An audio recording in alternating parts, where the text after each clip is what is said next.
सिमसोन सबसे सामर्थ्य पुरुष था जो कभी रहता था, लेकिन उसकी कमजोरी खूबसूरत स्त्रियां थी। सिमसोन को एक सुंदर पलिस्तीनी स्त्री से प्यार हो गया जिसका नाम दलीला था।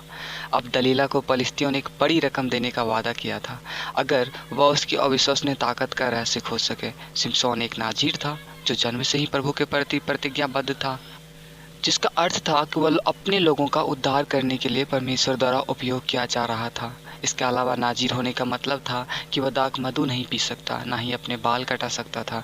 जब तक वह नाज़ीर होने की शपथ रखता, वह अपनी ताकत बनाए रखता। जैसे ही सिमसोन दलीला से मिला, वह उसे अपनी ज़बरदस्त ताकत का रहस्य बताने के लिए उसे गले लगाती थी। उसे रोकने के लिए वह उससे झूठी बातें बताता था, जैसे सात ऐसी नई तांतों से बांधा जाऊं जो सुखाई ना गई हो तो मेरा बाल घट जाएगा। और फिर दलीला ये सारी बातें सुनकर वो वहाँ पे जाती थी और पलिश्तियाँ लोग आते थे, उन्हें वैसा ही करता था जैसा दलीला उनसे कहती थी। लेकिन वहाँ पे ऐसा कुछ भी नहीं होता था, ना उसका बल घटता था बल्कि कई सारे वो पलिश्तियों को मार भी देता था। हताश होकर दलीला ने एक और लाइन का इस्तेमाल किया। तब दलीला ने सिमसोन से कहा, अब तो मुझसे छल करता है, झूठ बोलता आया है, अब मुझे बता दे तू काहे से बन सका। तब उसने अपनी सारी सच्चाई बता दिया। और फिर जबकि परमेश्वर ये नहीं चाहता था वो उसे बताए, लेकिन उसने जब बता दिया तब उसे खूंटी से जकड़ा। तब उसने कहा, हे सिमसोन, पलिश्ती तेरे हाथ में है। तब वह नींद से चौंक उठा, खूंटी को धरन में से उखाड़ कर ताने समेत ले गया और पलिश्तियों के खिलाफ लड़ते हुए उसे फिर से हरा दिया। और यह तीसरी बार थी। इस बार दलीला ने उसे मुग्ध कर लिया था और वो उसके घर आता रहा। दलीला सिमसोन से असंतुष्ट थी।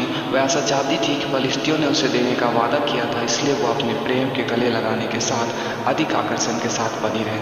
अंत में सिमसोन मान गया, सिर्फ शांति के लिए। यदि मैं मुड़ा जाऊं तो मेरा। दलीला की गोद में सिमसोन सोया था और दुश्मनों ने उसके बाल मुड़वाने का इशारा किया और उसने कहा, हे सिमसोन पलिश्ती, तेरे हाथ में है। वह चौंक कर उठा, सोचने लगा, मैं पहले की नाई बाहर जाकर झटकूंगा। उसकी ताकत चली गई। सिमसोन एक जीवित और दुष्प्रेम में था। प्रेम के नाम पर दलीला ने उसे धोखा दिया। तब पलिश्तियों ने उसको पकड़कर उसकी आंखें फोड़ डाली और उसे गाजा को ले जाकर पीतल की बेड़ियों में जकड़ दिया और वह बंदीगिरी में चक्की पीसने लगा। जेल में रहते हुए सिमसोन ने अपने पापों के बारे में सोचा, पूरी तरह से पश्चाताप किया, प्रभु के साथ अपनी प्रतिज्ञा को नवीनीकृत किया।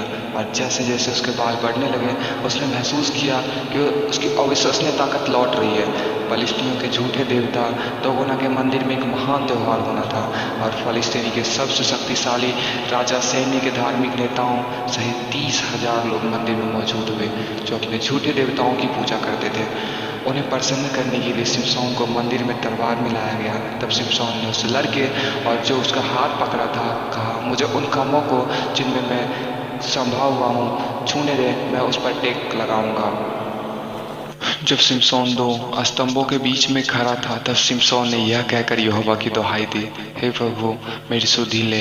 हे परमेश्वर, अब की बार मुझे बल दे कि मैं पलिश्तियों से अपनी दोनों आंखों का पलटा एक ही बार लूं। तब सिमसोन ने उस दोनों बीच वाले खंभों को जिनमें घर संभला हुआ था पकड़कर एक पर दो दाहिने हाथ से और दूसरे पर बाएं हाथ से बल लगा दिया। और सिमसोन ने कहा, पलिश्तियों के संग मेरा प्राण भी जाए। और वह अपना सारा बल लगाकर झुका। तब वह सब घर सब सरदारों और उनमें सारे लोगों पर गिर पड़ा। सिमसोन की मृत्यु हो गई, लेकिन उसकी मृत्यु के दौरान उसने पलिश्तियों की अधिक हत्या कर दी जो उसने अपने जीवन के दौरान मारे थे, और उसकी मृत्यु उसके राष्ट्र का उद्धार हुआ। परमेश्वर का नाम का महिमा हो।